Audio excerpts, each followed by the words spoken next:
ආයුබෝවන් මම විශේෂඥ මනෝවෛද්‍ය විපුල විජේසිරි. අද පෙබරවාරි 1 වෙනිදා. O level විභාගයට හරියට තව දවස් 17යි තියෙන්නේ. මම මේ වීඩියෝ එක කරන්නේ O level ලියන දුවල පුතාලට සහ එයාගේ දෙමව්පියන්ට. ගොඩක් දරුවෝ මේ වෙද්දී ඉන්නේ බයයි. මම පාඩම් කරපු දේවල් මතක නැහැ. මම ෆේල් වෙයිද වගේ දේවල් ඒගොල්ලන්ට හිතෙනවා. ඒ වගේ ප්‍රශ්න ඔළුවට එනවා. මුලින්ම කියන්න ඕනේ මේ බය කියන දේ ඊටාම සාමාන්‍ය දෙයක්. බය කියන්නේ අපේ ඇඟේ තියෙන ආරක්ෂක ක්‍රමවේදයක්. හැබැයි මේ බය අපේ පාලනයෙන් ගිලිහුණොත් ඒක ප්‍රශ්නයක් වෙනවා. මේ වීඩියෝ එකෙන් මම කියලා දෙනවා මේ ඊතුරු දවස් 17 තුල කොහොමද පාඩම් කරන්නේ, කොහොමද මනස හදාගන්නේ සහ දෙමව්පියන් කොහොමද දරුවන්ට උදව් කළ යුත්තේ කියලා. දැන් අපි කතා කරමු මේ ඉදිරි දින 17 කොහොමද ස්මාර්ට් විදිහට ස්ටඩි කරන්න කියලා. විද්‍යාත්මකව කොහොමද අපි මේ දවස් 17 පාවිච්චි කරන්න කියලා. පළවෙනි දේ තමයි stop learning new things. ඒ කියන්නේ අලුත් දේවල් ඉගෙන ගන්න එක නවත්තන්න. ගොඩක් දෙනෙක් කරන වැරද්දක් තමයි මේ අන්තිම දවස් කීපයේ අමාරුම විෂයන් මුලින් ඉඳන් පාඩම් කරන්න හදන එක. ඔබට අමාරු විෂයක් නම් ඒක අලුතෙන් ඉගෙන ගන්න යන්න එපා. ඒකින් එන පීඩනය නිසා ඔබ දන්න පහසු විෂයන් අපි උදාහරණයක් වශයෙන් කියමු. ඔබට ගණිතය අමාරු නම් ඒක ඔබ අලුතෙන් මුලින් ඉඳන් ඉගෙන ගන්න ගියොත් ඒක පැරෑරුම් කොටසක් ඔබට ඒකත් එක්ක එන පීඩනය නිසා ඔබ දන්න පහසු විෂයන් උදාහරණයක් වශයෙන් බුද්ධාගම වෙන්න පුළුවන්, සිංහල වෙන්න පුළුවන්. ඒ විදිහ පහසු විෂයක කරුණු පාඩම් කරගන්න නොහැකි වෙනවා. ඔබ කළ යුතු දෙවෙනි දේ තමයි active recall කියන එක. ඒ කියන්නේ මතකයෙන් කියවීම. දැන් අපි පොතක් දිහා බලාගෙන කියවගෙන ගියොත් ඒකෙන් අපේ මතකයට යන කරුණු ප්‍රමාණය අඩුයි.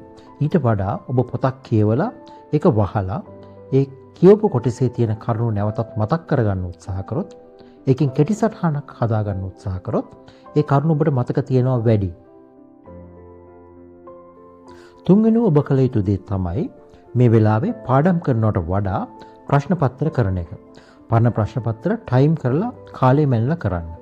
මේකෙදි කරන්න පුළුවන් හොඳ දෙයක් තමයි ඔබට විභාගයේ තියෙන වෙලාව අපි කියමු උදෑසන 8 ඉඳන් 12 වෙනකල් නම් 8 ඉඳන් 11 වෙනකල් නම් විභාගයේ තියෙන්නේ. ඒ වෙලාවේ පුටුවක වාඩි වෙලා ටයිම් කරලා ප්‍රශ්න පත්‍ර ලියන්න. මේ වෙලාවට ඔබ මේ විදිහට ප්‍රශ්න පත්‍ර ලියන්න හුරු වුණාම ඔබේ බයොලොජිකල් ක්ලොක් එක එකට ඇඩ්ජස්ට් වෙනවා. ඒකෙන් ඔබට විභාගෙදී පහසුවක් වෙනවා. හතරවෙනි ඔබ කළ යුතු දේ තමයි විශාල පොතක් කියවන්න උත්සාහ කරනවට වඩා ඔබ දැනටත් මේක පාඩම් කරලා කෙටි සටහන් යොදාගෙන තියෙනවා නම් ඒ කෙටි සටහන් බලන්න. මොකද විශාල පොතක් කියවද්දී ඔබට ලොකු පීඩනයක් එන්න පුළුවන්. ඊට වඩා ඔබ පාඩම් කරපු දේක කෙටි සටහනක් නැවත කියවලා ඒක රිවයිස් කිරීම ඉතාම වැදගත්.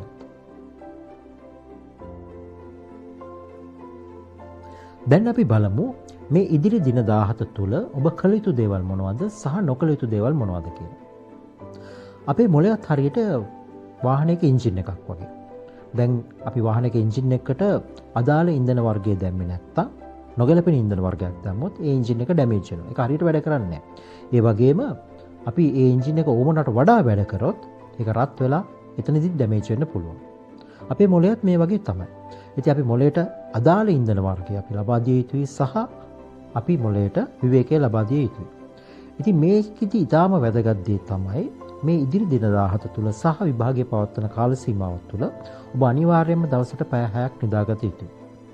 පැය 7ක් නිදා ගන්න පුළුවන් නම් වඩා හොඳයි. මේක වැදගත් වෙන්නේ ඇයි? මොකද අපි පාඩම් කරන දේවල්, දවල් වරුවේ පාඩම් කරන දේවල් අපේ මොලේ සේව් වෙන්නේ මේ ගැඹුරු නිින්දෙදි. ඉතින් ඔබ නිදාගත්තේ නැත්නම් ඔබ මහන්සි වෙලා පාඩම් කරන දේ ඇත්තටම අපරාධ වෙන්න පුළුවන්. මොකද ඒක අපේ මොලේට යන්නේ නැති නිසා, මොලේ සේව් වෙන්නේ නැති නිසා. ඒ නිසා නිින්ද ඊටාම වැදගත්. ඒක මතක තියාගන්න. සමහර දරුවන් කරන වරදක් තමයි පාඩම් කරන්න නිදි මරන්න උදව් වෙන්න කියලා අධික කැෆේන් සාන්ද්‍රණයකින් යුතු පාන වර්ග භාවිතා කිරීම. උදාහරණයක් වශයෙන් කෝපි කෝප්ප 4ක් 5ක් 6ක් සමහරට ගන්න ඉඩ තියෙනවා. ඒ වගේම අධික කැෆේන් සාන්ද්‍රණයක් තියෙන එනර්ජි ඩ්‍රින්ක් වර්ග ගන්න ඉඩ තියෙනවා. ඉතින් මෙන්න මේ කැෆේන් අධික වශයෙන් තියෙන පාන ගත්තාම වෙන්න පුළුවන් දෙයක් තමයි ඔබට අතපය වෙවුලන ගතියක්, නොසන්සුන් ගතියක්, හුස්ම ගැනීම වේගවත් වෙන ගතියක්, පපුව ගැහෙන ගතියක් වගේ දැනෙන්න පුළුවන්. අපි මේකට කියනවා simulated anxiety කියලා. ඒ කියන්නේ කාන්සර් රෝග තත්වයක ලක්ෂණ ඔබට මතුවෙන්න පුළුවන්. ඉතින් මේකෙදී ඔබ විශාල වශයෙන් බය වෙන්න ඉඩ තියෙනවා. සමහරට මේක පැනික් ඇටැක් එකක් දක්වා පවා යන්න ඉඩ තියෙනවා.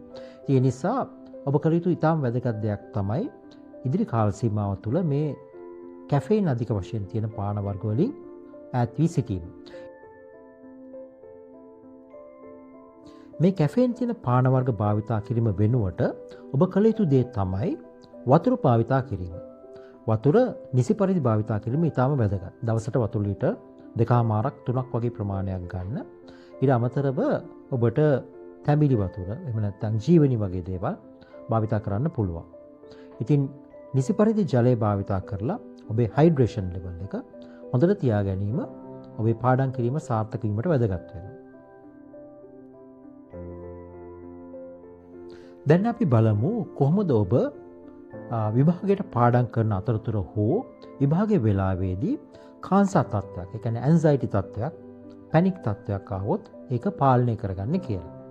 මේ වෙලාවේදී ඔබට කරන්න පුළුවන් ඉතාම සාර්ථක ක්‍රමයක් තමයි box breathing කියන එක. මේකදී ඔබ කරන්න ඕනේ හිතින් 1 2 3 4 කියලා හිමීට ගණන් කරමින් හුස්ම අරගන්න. ඒ හුස්ම තප්පර 4ක් අල්ලගෙන ඉන්න. ඊට පස්සේ ආයෙත් 1 2 3 4 කියලා හිමීට ගණන් කරමින් හුස්ම එළියට දාන්න.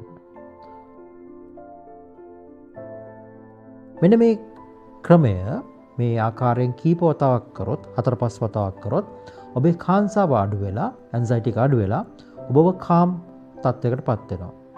ඔබේ ඇන්සයිටි එක අඩු වෙලා යනවා. එතකොට ඔබට නැවතත් ඔබ කරන වැඩේට අවධානය දෙන්න පුළුවන්. ඉතින් මේ ඔබට කලබලකාරී තත්වයක් ඇන්සයිටි තත්වයක් આવොත් භාවිතා කරන්න පුළුවන් එක ක්‍රමයක් තමයි මේ box breathing කියන එක. කලබල වෙච්ච මොහොතකදී භාවිතා කරන්න පුළුවන් දෙවැනි ක්‍රමය තමයි grounding technique කියන එක. මේක ඇත්තටම අපි ඒ කලබලකාරී තත්වෙන් නැවත PVC-ට එන්න භාවිතා කරන ක්‍රමයක්. දැන් ඔබ හිත කලබල වෙලා නොසන්සුන් වෙලා නිකන් ඔළුව බ්ලැන්ක් වෙලා වගේ දැනෙනවා නම් ඒ වෙලාවට ඔබට කරන්න පුළුවන් දෙයක් තමයි මේ grounding technique කියන එක. මේකෙදි කරන්නේ මුලින්ම ඇසින් දකින දේවල් පහක් නම් කරන්න. මේක හිතෙන් අපි කියව ගන්නවා. උදාහරණයක් වශයෙන් අපිට පේනවා නම් ටීචර්ව පේනවා, පේපර් එක පේනවා, ඉලි ගහක් පේනවා, ඩෙස්ක් එකක් පේනවා, ඔරලෝසුවක් පේනවා. ඉතින් අපි මේ පහ හිතින් නම් කරනවා. ඊට පස්සේ ඇඟට දැනෙන දේවල් 4ක් අපි නම් කරනවා. උදාහරණයක් වශයෙන් කකුල බිම ගෑවෙන එක දැනෙනවා අපිට.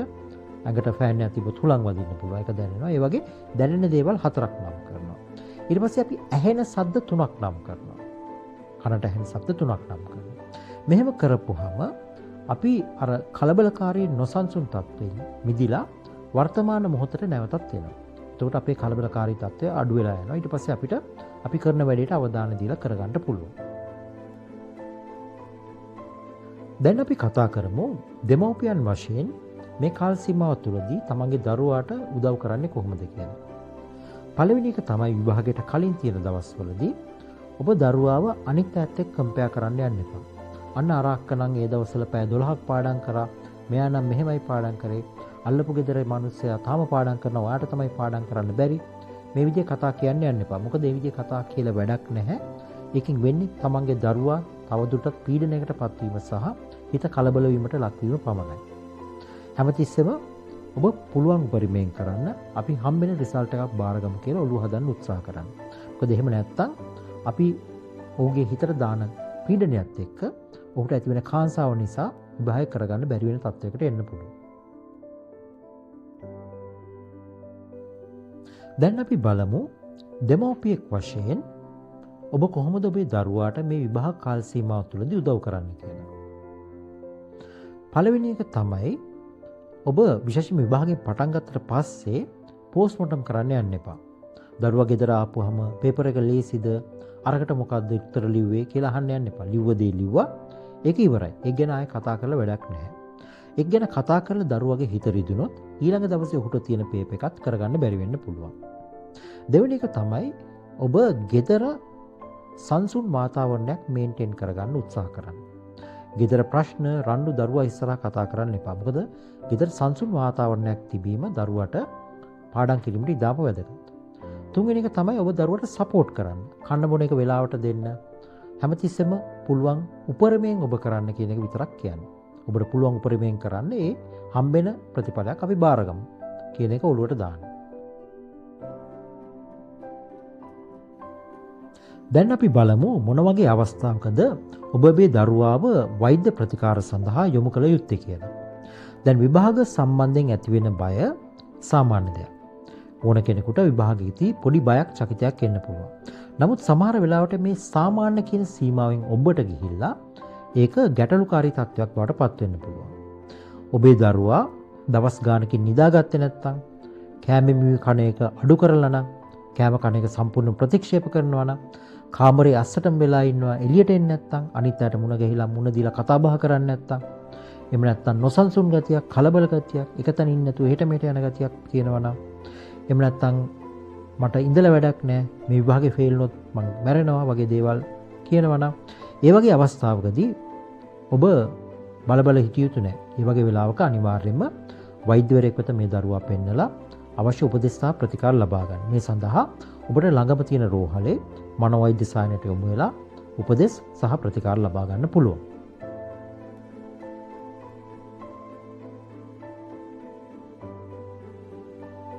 හදිසි අවස්ථාවකදී ඔබට උපදෙස් ලබා ගත හැකි අංක කීපයක් අපි මේ වීඩියෝ එක අගදී දාලා තියෙනවා.